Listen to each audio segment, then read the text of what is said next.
Assalamualaikum warahmatullahi wabarakatuh. Bismillahirrahmanirrahim. Alhamdulillahilladzi hadana li hadza wa ma kunna linahtadiya laula an hadanallah. Wa sallallahu wa sallama ala sayyidina maulana Muhammadin sayyidil mursalin wa ala alihi wa sahbihi ajmain. Subhanaka la ilma lana illa ma 'allamtana innaka antal alimul hakim. Rabbi shrah li sadri wa yassir li amri wahlul 'uqdatam min lisani yafqahu qawli. Allahumma shalli wa sallim wa barik ala sayyidina Muhammad wa ala alihi adada kamalillahi kama yaliku bi kamalihi. Amma ba'du. Ma'asyiral hadirin wal hadirat, mustami'in mustami'at, mukminin mukminat, wabil khusus segenap jamaah Majlis Taklim Mushalah Nurul Iman, Lorong Pekapuran 340 Laut Palembang yang dirahmati Allah Subhanahu wa taala.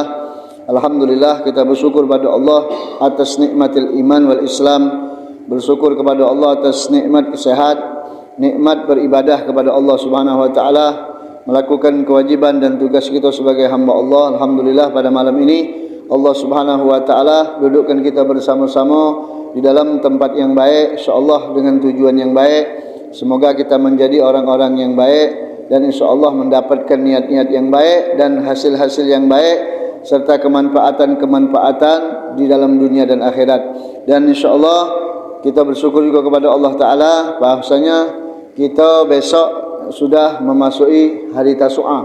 Jadi yang nak berpuasa di tanggal 9 Muharram besok sudah sahur, besok saya ni sahurnya. Pagi besok kita sahur, puasanya puasa hari Tasu'a. Hari Jumaat kita puasa hari Asyura. Jumaatnya Asyura, besok Tasu'a. Niatnya nawaitu saumat Tasu'a fi syahril Muharram. Lillahi ta'ala, aku niat berpuasa di hari Tasu'a di bulan Muharram kerana Allah taala. Nanti besok lusanya Jumaat, subuh Jumaat kita sahur. Sahurnya nawaitu sauma Asyura fi syahril Muharram lillahi ta'ala. Aku niat puasa di hari Asyura di bulan Muharram kerana Allah Subhanahu wa taala. Nak sebut ke sunnahnya jadi, nak tidak sebut ke sunnah tidak apa-apa. Jadi kalau wa afdalnya berpuasa tu 2 hari.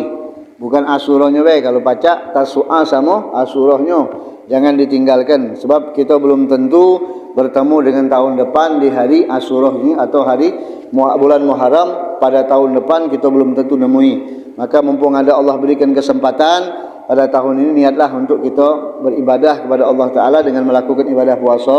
Semoga Allah Subhanahu wa taala mengampunkan dosa-dosa kita yang 1 tahun ke belakang dengan izin Allah Subhanahu wa taala, dan semoga hajat-hajat kebaikan kita dikabulkan Allah Subhanahu wa taala. Dan juga nanti kalau di hari Asyura itu juga disunnahkan untuk menggembirakan keluarga kita.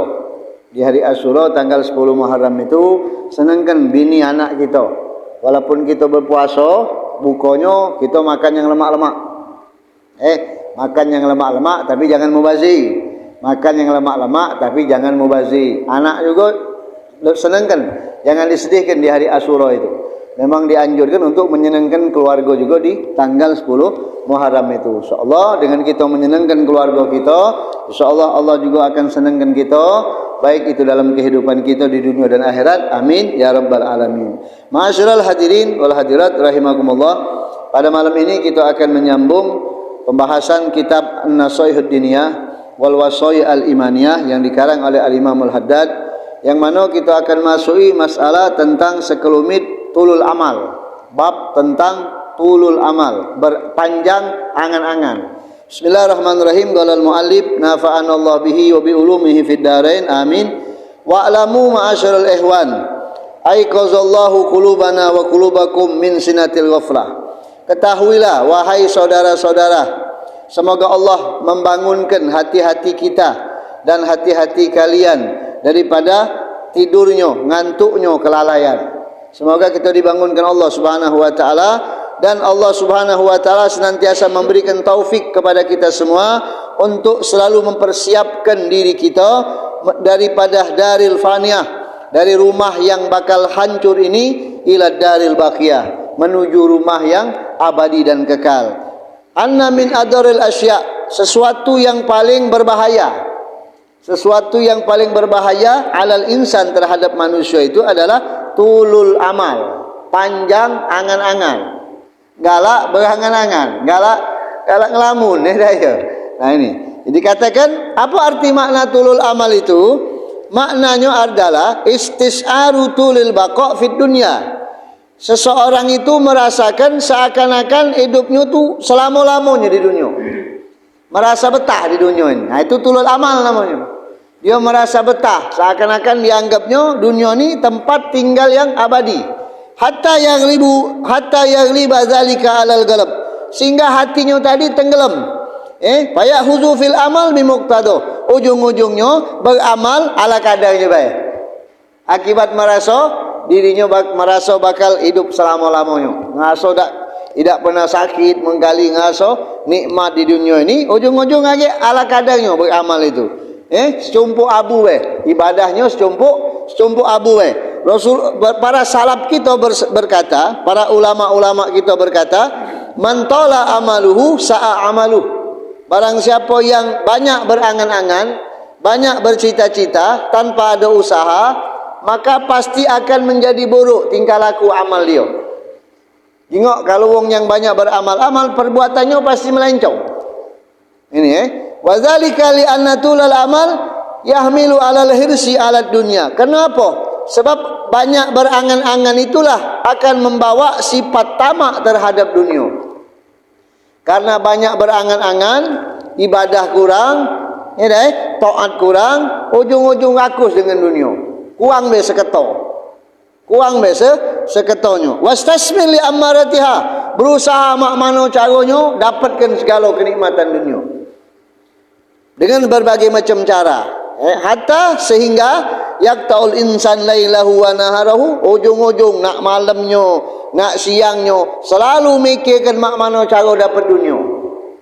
Mak mano cara berhasil, mak mano cara banyak duit, mak mano cara mendapatkan keinginan dia inginkan di dalam dunia ini. Wa kaifiyatus sa'yilaha taratan bi qalbihi wa taratan bil amal. Kadang-kadang berusaha dengan cara memikirkan secara hatinya atau melalui perbuatannya. Dia mengambil dengan zahirnya, maka hatinya dan badannya akhirnya tenggelam di dalam urusan-urusan dunia. Waktu itu terjadi, dia akan lupa dengan akhirat. Salat tidak, ibadah tidak. Kadang-kadang tak usahkan bicara sunnah, yang wajib lagi tinggal. Tak usahkan ngomong ke sunnahnya, yang wajibnya bagi lewat. Nunda-nunda amal. Sobib amal itu termasuk tulul amal. Wong yang galak nunda-nunda amal. Nah, mulai dari situlah ujung-ujungnya dia bercepat ngejar urusan dunianya, tapi kalau urusan akhiratnya dia langkai, dia tunda-tunda, dia akhir-akhirkan. Gampang lah, zohor panjang juga waktunya. Yang penting nyari duit dulu. Nah, ini salah satu penyebab. Ini salah satu keadaan yang kritis kalau terjadi pada kita. Galak menunda-nunda amal akhirat, tapi kalau urusan dunia, cepatnya dia. Kalau bahasa Eropanya berdebis. Kalau urusan dunia tu berdebis dia. Kalau urusan akhirat sudah. Paling akhir ditunda-tundanya. Nah ini. Wa kana alladhi yanbaghi ayyakisal amr. Mestinya sebaliknya. Mestinya urusan akhirat itu kita cepat ke. Urusan dunia tu santai baik. Sebab dunia tu kita tak mungkin ketinggalan, pasti dapat jatahnya tu lah dunia. Kalau akhirat tak baca. Akhirat harus dicari, harus dikejar. Wa qad ahbarallahu taala, Allah Subhanahu wa taala telah mengabarkan kepada Rasulnya sallallahu alaihi wasallam bahwasanya la yanaluha biduni sa'i wa talab wal jiddi fi zalika wa tasmil lahu. Kita tidak akan bisa memperoleh akhirat tanpa berusaha, tanpa mencari, tanpa bersungguh-sungguh. Tak bakal pacak. Itu harus kita cari, kita berusaha. Sedangkan dunia, ini kata Allah kepada Nabi Muhammad sallallahu alaihi wasallam. Sedangkan dunia darun zawal, tempat yang akan hilang. Wantiqal, tempat yang akan pindah. Tempat perpindahan. Itu tak saja jauh. Kita dulu berdulu lagi berpisah. Masih kecil main bareng-bareng. Masih kecil sayang-sayangan. Masih kecil betet-betetan, kejar-kejaran, lemak-lemakan, sia-siaan. Tapi setelah besar, punya bini misah. Kadang-kadang kalau antum lamun ke coba, duduk lamunkan, ya Allah, habis. Dulu aku ke sana, tak katik lagi.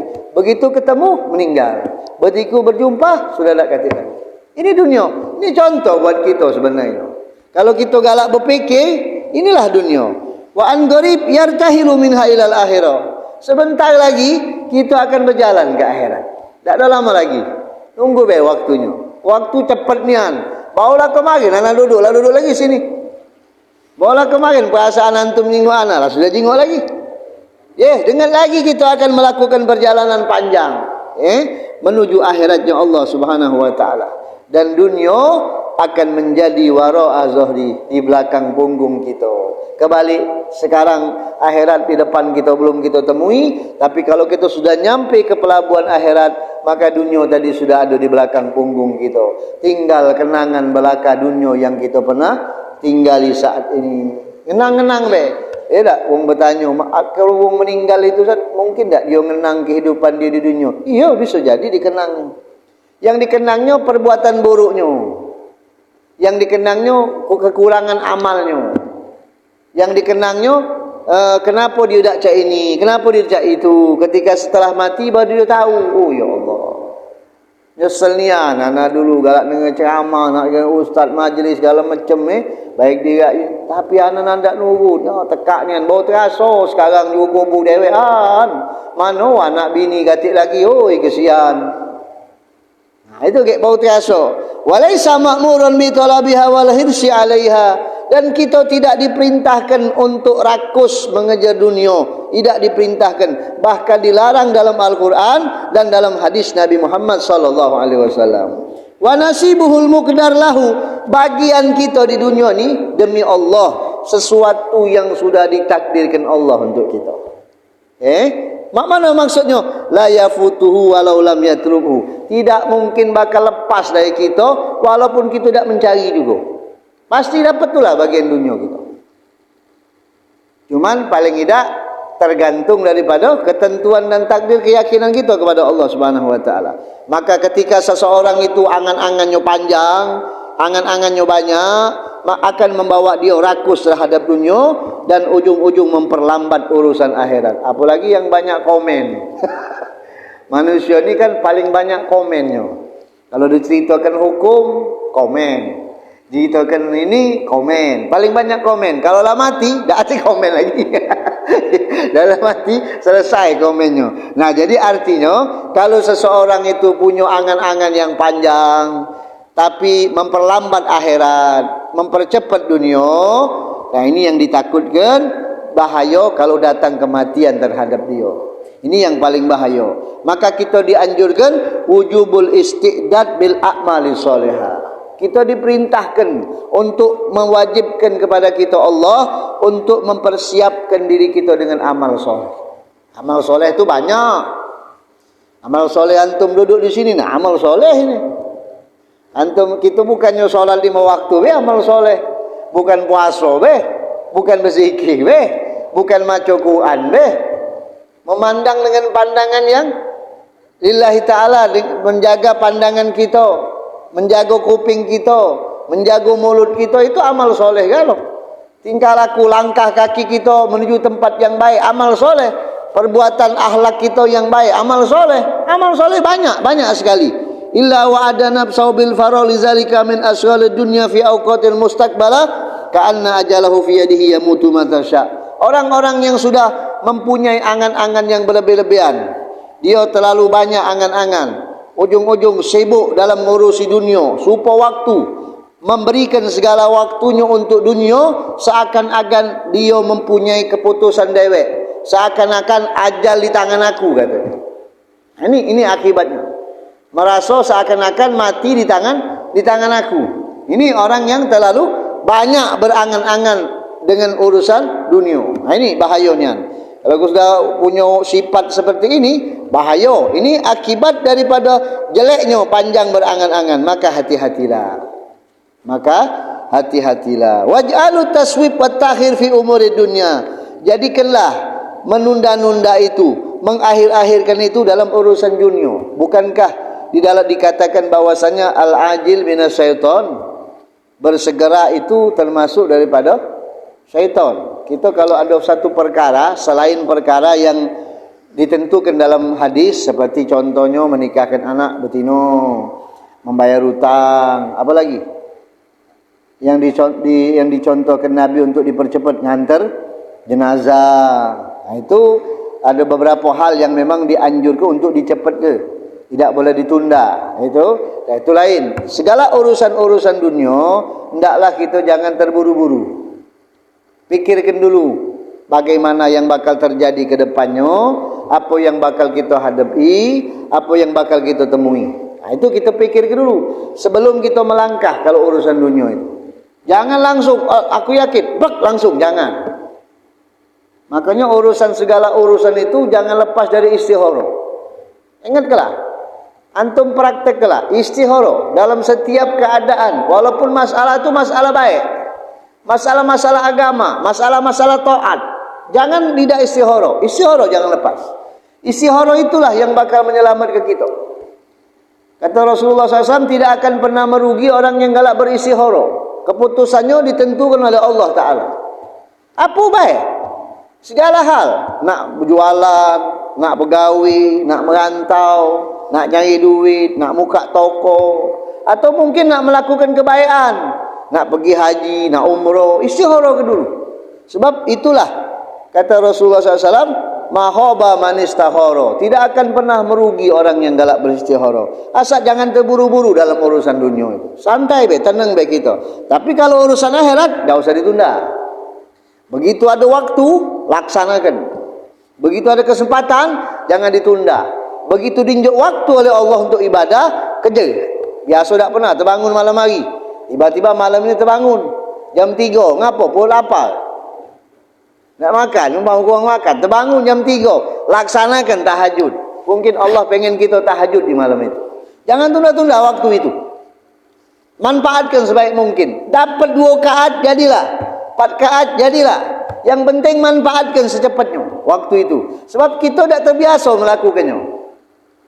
Makanya kalau kita mendengar satu perintah Allah yang kita belum tahu, satu hadis Nabi, sunnah Nabi yang kita belum tahu, tiba-tiba kita dengar dari seorang guru atau seorang kiai atau seorang habaib atau seorang ustaz, maka lakukanlah langsung. Kalau urusan akhirat jangan ditunda-tunda, cepat-cepatlah. Kalau kita nunda-nunda bahaya gitu. Rasulullah SAW bersabda, "I'mal li dunyaka ka'annaka la tamutu abada, wa'mal li akhiratika ka'annaka mayyitun ghada." Kejarlah duniamu, carilah duniamu, seakan-akan kau tidak akan pernah mati selamanya. Paham tak maksudnya? Kalau cari sehari ini tidak pernah mati, dapat duit 20 masih ada besok. Tidak pernah mati gitu. Besok dapat duit 10 masih ada besok. Besok dapat duit ini kurang masih ada besok. Terus seakan-akan kita hidup terus. Jadi tidak putus asa dengan rahmat Allah. Tapi kalau urusan akhirat, anggap baik kita bakal mati besok. Manalah kalau kita tahu bahwasanya kita bakal mati. Makanya ulama mengatakan kalau solat itu untuk melatih khusyuk itu, anggapnya solat kita itu seperti solat terakhir kita.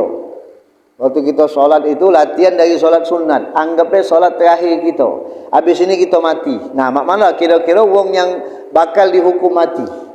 Mungkin kalau terjadi pada kita, mana kira-kira?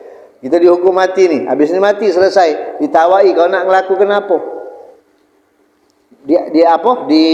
Dinjuk tahu sama hakim itu, silakan kau nak ngapo? Kau nak makan model Taiwan? Apa kau nak nak solat, apa nak ibadah? Pastilah kita milih ibadah, karena kita tahu bakal mati. Tak mungkin kita nak ngejo ke makan, tak mungkin kita nak ngejo ke nikmat, bakal mati. Aku nak solat, aku nak zikir, aku nak ingat Allah, paling kayak itu. Nah, maka jangan khawatir dengan dunia, tapi khawatirlah dengan akhirat kita. Wasta'iru qurbal maut, dan rasakanlah dalam diri kita dekatnya kematian.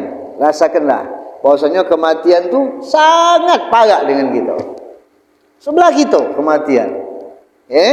Fa innahu kama fil hadis, sebagaimana diriwayatkan dalam hadis Rasul sallallahu alaihi wasallam, aqrabu ghaibin yantaziru, sesuatu yang dekat, yang paling dekat, sesuatu yang gaib, yang tidak nampak, yang paling dekat itu yang selalu menanti kita adalah kematian. Tidak nampak, tidak kejinguan kematian itu. Paling parah dengan kita.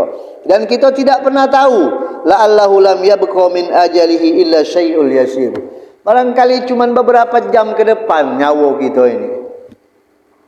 Saat ini kita duduk, mungkin 3 jam ke depan kita sudah tidak ada lagi di alam dunia ini. Sedikit diberikan waktu. Jadi kita rasakan, ya Allah, dekat kematian dengan aku. Dan ditakutkan seandainya kematian itu datang, kita lagi berpaling dari Allah Ta'ala. Kita lagi ngumpul ke dunia. Kita lagi berkaitan dengan dunia. Fa inna zala bihil maut wa huwa tilkal halah. Seandainya kematian itu datang menjemput kita, kita dalam keadaan cak itu, mak mana kita menghadap Allah? Mak mana kita menghadap Allah Subhanahu wa taala? Barangkali rubbama yatamannal imhal, mungkin pasti orang yang datang keadaan seperti itu, matinya dia dalam keadaan tidak siap. Mungkin dia berangan-angan minta ditangguhkan kepada Allah, minta ditunda, tapi tidak bakal dijawab oleh Allah. Tidak mungkin, sebagaimana Allah katakan dalam Al-Quran. Ini pelajaran buat kita. Sudah ada orang yang ngomong kayak itu.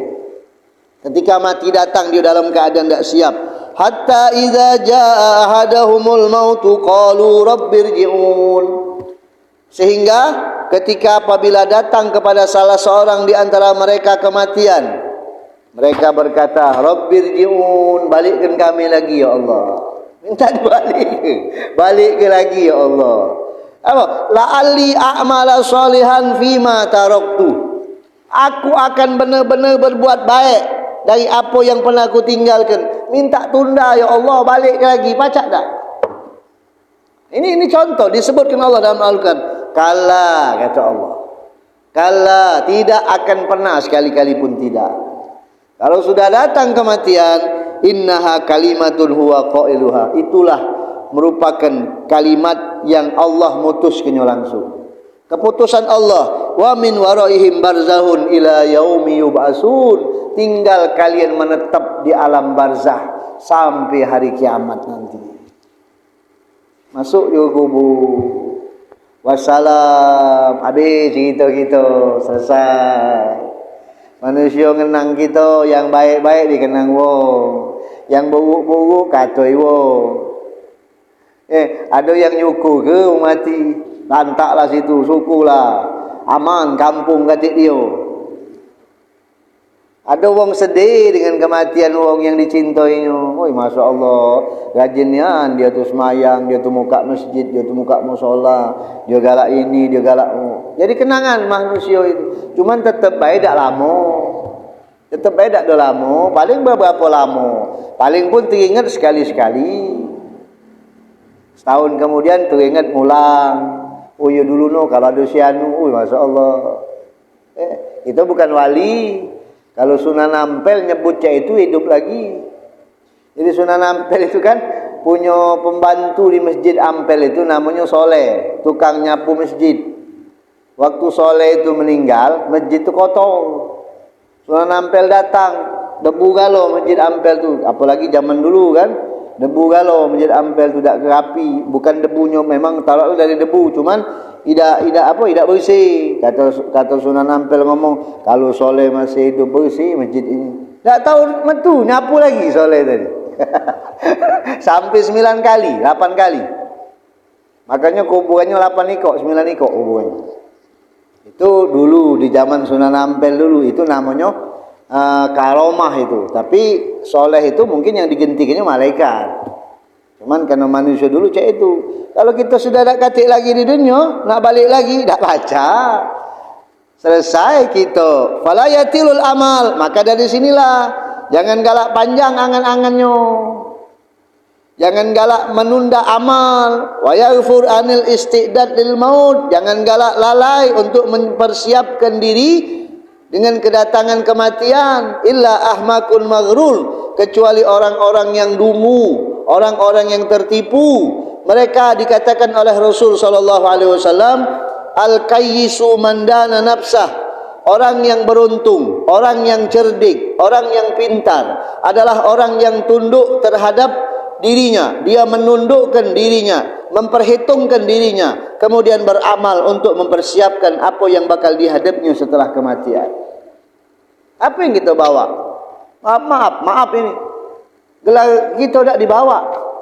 Harta kita tak dibawa. Mana ada profesor, doktor anda segala macam dipanggil oleh malaikat mungkar nakir. Wahai profesor, doktor, tak kata. Ya, si kenyo. Si nya tu tak ada si ke? Si bang ke maksudnya tu. Di si bang kenyo gitu. Tak kata cerita. Nah, di sinilah kita harus berpikir, memperhitungkan diri kita. Wal ajiz, sedangkan orang yang lemah, kata Nabi Muhammad, man atba'a nafsa hawaha, nuruti hawa nafsunya, wa tamanna 'alallahil amani, dan berangan-angan kepada Allah dengan angan-angan yang banyak, tapi beramal tidak. Oh, aku ke pasti masuk surga. Tapi tak kata bukti amal dia. Kalau ngomong paling pintar. Makanya di dalam kitab Nasul Ibad itu kan dijelaskan oleh Syekh Abdul Qadir Jailani itu. Manusia ini ada berapa kategori? Ada 4 kategori. Yang pertama, seorang yang tidak mempunyai hati dan lisan. Hati dan lisan tak kati. Itu artinya apa? Wong dungu, wong ndak ngerti sama sekali. Ngomong tak baca, ngatoi wong tula gawinya, ngihino wong tula, nyakit hati wong tula. Hati tak kati juga. Kasih sayang tak kati di hatinya. Selalu hasud sama wong, selalu iri sama wong, sombong ada pada dia kalau. Ini kata Imam Syekh Abdul Qadir Jilani, beliau mengatakan wong yang cek ini jangan dipakai. Fa innahum ahlul azab. Dialah yang bakal mendatangkan azab Allah Taala. Enggak usah dipakai wong yang cek ini. Yang tak kati hati, yang tak kati lisan. Yang kedua, wong yang ada lisan tapi tak kati hati. Kalau ngomong hebatnya. Kalah kiai, pintarlah dia. Kalah wong pintar, paling pintar, tahu galo. Tak kata yang tak tahunya. Kita baru nak cerita dia sudah sampai kiu dia. Tahu galo. Ini wong yang ini, kalau ngomong masya-Allah, fayantiku bil hikmah. Bukan main, memukau, omongannya penuh dengan hikmah. Tapi dirinya tenggelam. Dirinya hancur dewek. Tidak ngamalkan apa yang dia sampaikan. Jangan didekati juga wong cak ini, kata Syekh Abdul Ghani. Kenapa? Agar jangan sampai kau terbakar dengan buruknya lisan dia. Yang ketiga, wong yang punya hati tapi tidak punya lisan. Nah, ini yang hebatnya. Dia punya hati, ngomong tak baca, ngatoi wong tak baca, ngomong wong tak baca, tapi hatinya bersih. Sian sama wong, makrifat dengan Allah. Ngurusi aibnya dewe, tidak ngurusi aib orang lain. Hidupnya penuh dengan ketawaduan kepada sesama muslimin, saling mencintai kerana Allah. Nah, ini kata disebutkan ini orang mukmin. Wong mukmin inilah didekati sebab dia adalah wali Allah. Nah, yang keempat, orang yang belajar, kemudian mengajar, kemudian mengamalkan ilmunya. Nah, yang ini duiko ini pakai, jangan dijauhi.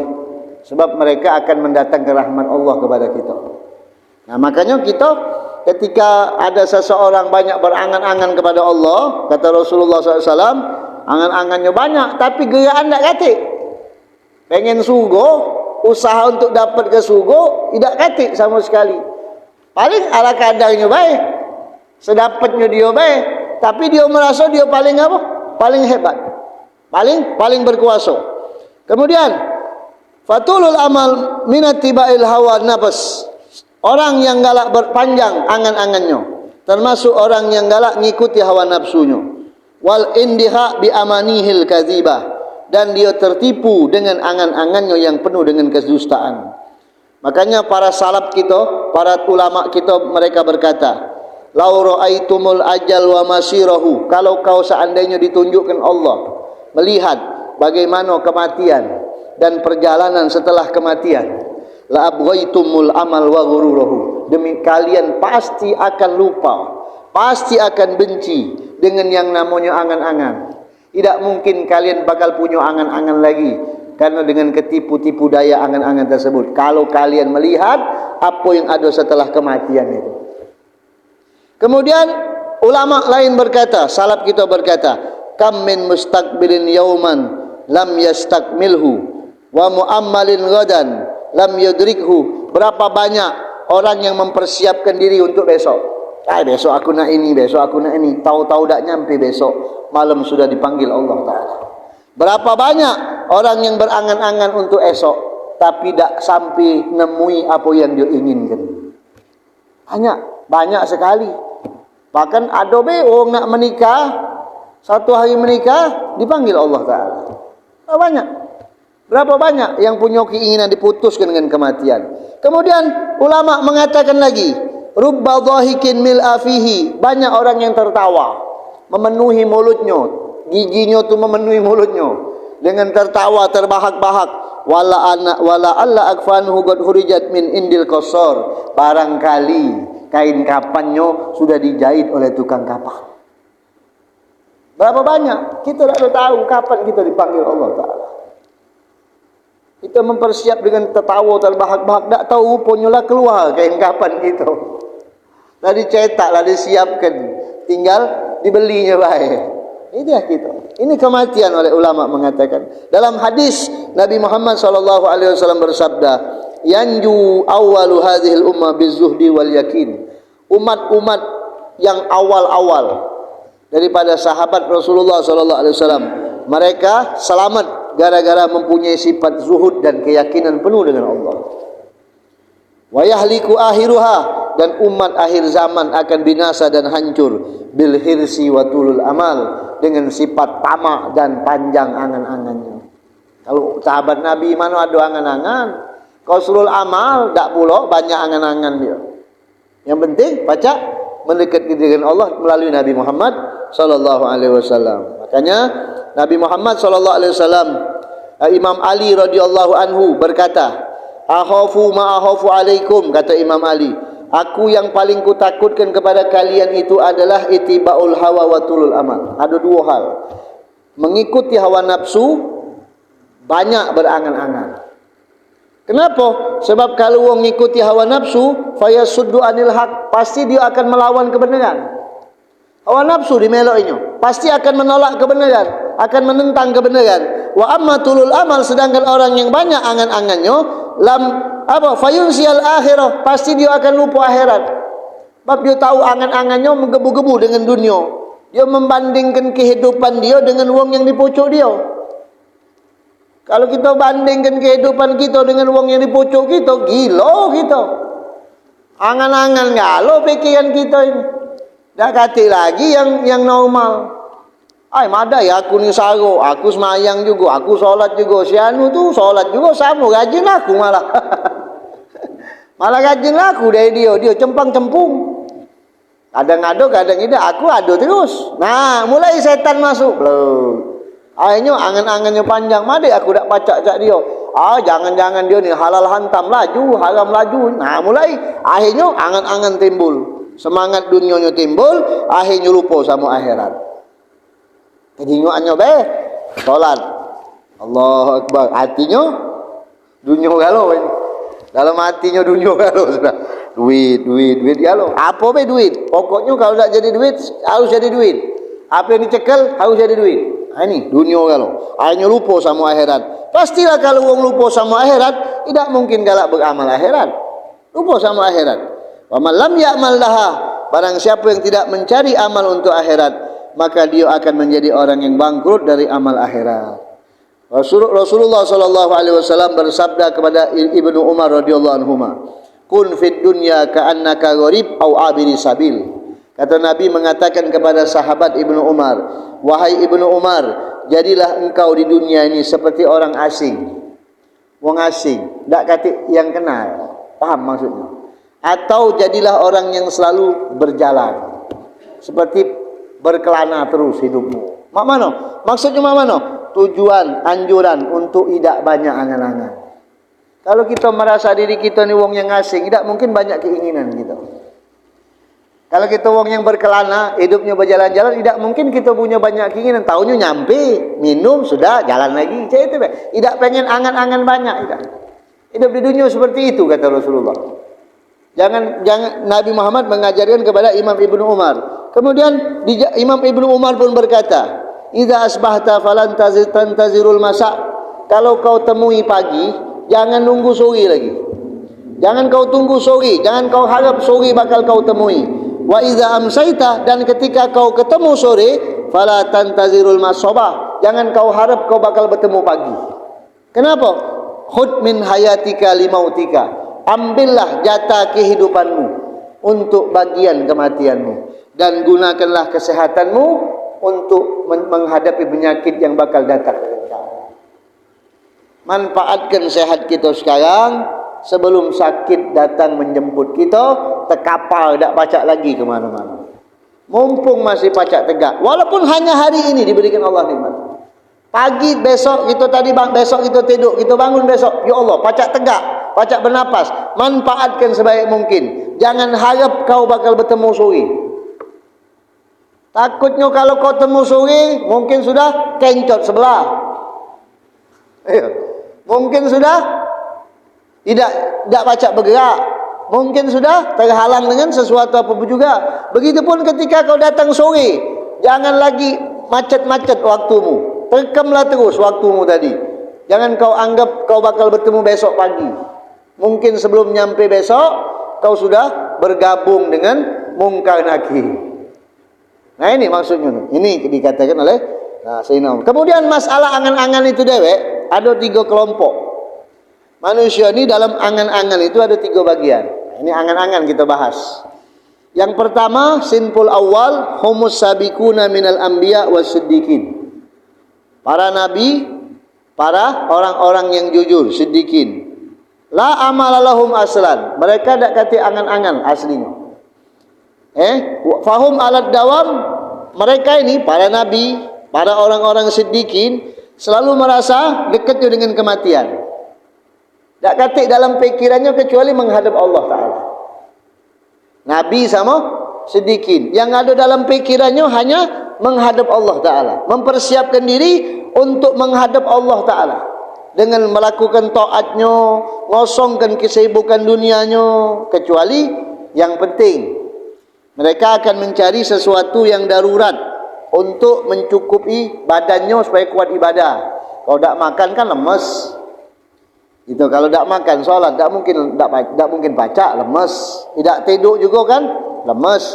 Jadi mereka para nabi, para siddiqin untuk ngembek itu atau untuk uang yang memang wajib ditanggungnya, nafkahnya. Pengikut-pengikutnya atau keluarganya dicarinya, cukupnya sudah. Dia makan cukup, pacak solat, pacak ibadah, sudah, tidak lagi nyari dunia. Masya Allah. Itu kalau mereka tu para nabi siddiqin. Tak kata lagi ujung-ujung nak lebih, tak. Kalau kita nak ngembet banyak ngembet kan, dah dapat ngembet lagi. Para nabi, para siddiqin, angan-angannya tak kata seperti itu. Begitu dapat sudah, dapat kurma umpama 30 ekor, ini buat keluarga, 3 ekor makan, sudah selesai, langsung ibadah. Yang penting bagaimana menghadap Allah Ta'ala. Maka ini levelnya tinggi ini. Bukan level kita ini, level siddiqin. Dan orang-orang yang bersama mereka ini juga bukan main sabarnya. Sangat sabar. Makanya kita kalau jingok Rasulullah tu, anak kadang-kadang aneh juga kalau ada orang menjingok keluarga Nabi, sahabat Nabi, istri Nabi itu. Kalau sudah Rasulullahnya seperti itu, berarti yang melok sama Nabi itu sabar, ini bukan main. Tidak pernah nuntut apa-apa dengan Nabi.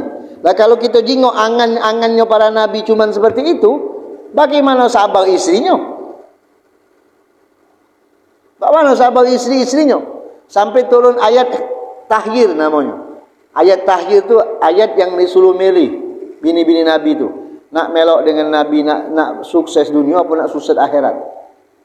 Kalau kalian nak sukses akhirat, kata Allah, fata'ali, sini kata Allah, suruh maga usarihkunna sirahan jamila. Aku akan cerikan dengan cara yang baik. Itu ayat Al-Quran. Jadi Allah itu memerintahkan Nabi Muhammad untuk bertanya kepada istri-istrinya. Nak milih dunia, nak milih akhirat. Nak pengen bahagia di dunia atau nak bahagia akhirat dengan Rasulullah. Kalau nak pengen milih dunia, sini Muhammad, tunjuk tahu binimu, cirikan dengan ciri yang baik. Beri mata, mata itu beri harta untuk nyukupi, lepaskan dia. Kalau kalian ingin dunia, in turidnal hayatad dunya, kata Allah. Kalau kalian ingin akhirat, Allah telah mempersiapkan kepada kalian pahala yang banyak dan keberuntungan yang banyak. Makanya 9 nikah istri Nabi itu yang bertahan. Al-Mashhurat istri Nabi itu total seluruhnya yang paling makruf kan 11 nikah. 2 meninggal sebelum Rasulullah meninggal, 9 meninggal setelah Nabi meninggal. Yang masyhur sebenarnya Rasul istri Nabi Muhammad itu lebih dari itu. Cuma tidak kuat galau dengan Nabi. Nah makanya kita jengok ketika Allah perintahkan nak milih mana? Nak milih dunia, nak milih akhirat. Saudah binti Zam'ah bukan milih akhirat lagi. Malah Nabi nak lepaskan, kesianlah tua. Tak kuawa lagi sudah. Kata Nabi, aku nak lepas subeh. Kata Saudah, jangan ya Rasulullah. Ana tidak kata hajat lagi dengan wong lanang. Ana pengen sikok cuman. Yang aku pengen agak nanti di akhirat aku dibangkitkan sebagai istrimu be sudah. Cuma itu keinginannya. Sebab dia tahu bagaimana kalau di akhirat nanti dibangkitkan sebagai istrinya Rasulullah. Kan bukan main kan mereka tu siapnya dengan Nabi Muhammad. Kan kita tahu Nabi itu tidak kata keinginan apa-apa. Yang mereka pikirkan hanya menghadap Allah. Bagaimana caranya? Annaka mayyitun wadan lam yajid maudi'an li ziyada ala ma huwa alaihi al-amal salih. Sebab di antara mereka yang berkata, sesungguhnya engkau tu mayit. Besok tidak akan mendapatkan satu tempat untuk penambahan atas apa-apa dari amal soleh. Kalau mati tak baca lagi ditambah amal soleh itu. Mana baca lagi ditambah. Kita mati nak baca lagi nambah. Aku nak nambah solat. Lajulah kau solat. Tak kata lagi tambahan pahala buat kau. Oh dalam barzah sana tak kata lagi hitungan pahala. Selesai. Amal soleh hanya di dunia. Tak kata lagi. Makanya mereka itu cuma seperti itu be. Mereka sangat takut seandainya mati dalam keadaan tak siap. Sampai-sampai Rasulullah SAW bersabda, "Walladzi nafsi biyadihi," kata Nabi Muhammad, demi Allah, zatku berada dalam kekuasaannya. Ma rafa'tu qadami, tidaklah aku mengangkat kakiku, melangkahkan kakiku. Fazanantu anni udhiuha, lalu aku menyangka aku akan sampai ke bawah. Waktu aku mengangkat kaki itu, aku tidak merasa bahwasanya kaki itu akan sampai ke bawah mijak tanah lagi. Hatta aqbid, barangkali sebelum nyampe aku dipanggil oleh Allah Ta'ala. Itu Rasulullah. Begitupun ketika wa ma rafa'tu luqmatan, tidaklah aku mengangkat satu suap makanan, aku masukkan ke dalam mulutku.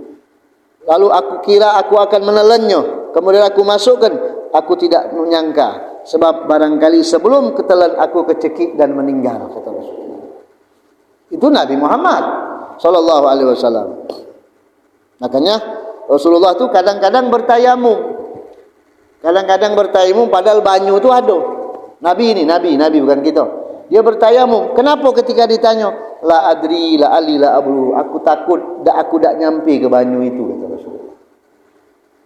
Takut kematianku tak nyampe ke banyu itu sedangkan aku tak solat. Seperti itu Rasulullah. Saking takutnya kepada Allah Ta'ala. Ini manusia yang tak katik dosa. Nah ini jenis apa? Angan-angan yang pertama. Yang kedua, humul mutasaddiquna muktasiduna minal akhyar wal abrar.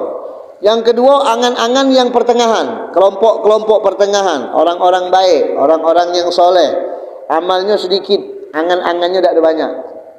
Amal bukan A tapi A. Kalau amalun itu angan-angan. Kalau amalun itu amal. Walaupun dia sudah berbunyi.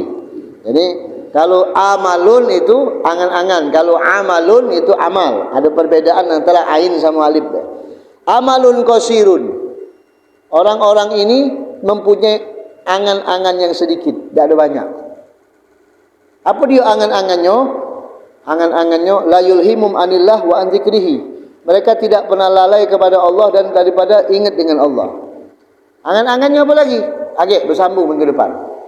Angan-angannya bersambung minggu depan insyaallah, mudah-mudahan kita akan sambung kembali supaya kita bisa menjadi hamba yang siap untuk menghadap Allah Subhanahu wa taala dan selalu memikirkan langkah ke depan kita untuk lebih positif. Jadi insyaallah untuk mengingatkan lagi, ngulangi lagi bahwasanya besok kita sudah bisa berpuasa Tasu'ah. Kemudian hari Jumaat kita berpuasa Asyura. 9, 10 kalau pacak puasanya 2 hari. Besok pacak gading 3 hari. Kemis Tasu'ah. Besok pacak digabung kedua puasanya. Puasa hari Kemis sama puasa Tasu'ah. Jadi niatnya 2 ikok, dapat ke pahala 2 ikok. Insyaallah mudah-mudahan kita bisa melakukannya, bisa beribadah kepada Allah Subhanahu wa taala dengan nikmat, dan semoga Allah taala kabulkan hajat-hajat kita, kabulkan dosa-dosa kita, ampunkan dosa-dosa kita, dan semoga kebaikan-kebaikan selalu mendekati kita semua. Amin ya rabbal alamin. Barangkali sampai di sini dulu be. Kurang lebih mohon maaf. Hadani Allah wa ikum ajmain. Wal afu minkum. Assalamualaikum warahmatullahi wabarakatuh.